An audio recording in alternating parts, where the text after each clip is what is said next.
இப்போது மோகினியை நீங்கள் யார் யார் வசியம் செய்ய போகிறீங்களோ அவங்க அனைவரும் சரி, நான் சொல்லும் பூஜை முறைப்படி கண்டிப்பாக பண்ணுங்கள்.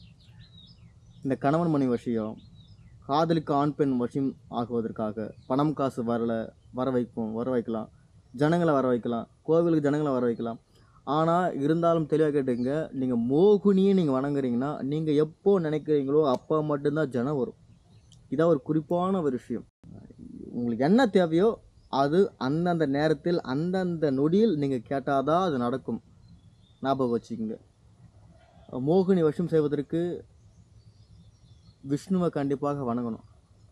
அப்படி வணங்கினீங்கன்னா தான் வசியமாகும். மோகினியை நீங்கள் சித்தி பண்ணணும்னா ஒரு பித்தளை பாத்திரம் அல்லது வெண்கல பாத்திரத்தில் தலை நிறைய அந்த பாத்திரம் தலை நிறைய தழும்ப இளநீரை ஊற்றி அதில் என்ன பண்ணுறீங்கன்னா மல்லிகைப்பூ மேலே போட்டு, அப்படி இல்லைன்னா செந்தாமரை இதழை மேலே போட்டு நீங்கள் வச்சு நீங்கள் பூஜை பண்ணுங்கள். அது அமிர்த கலசமாக நீங்கள் ரெடி பண்ணி நீங்கள் பூஜை பண்ணணும். மோகினி பட்டுன்னு ஓடி வந்துடும். ஞாபகம் வச்சு.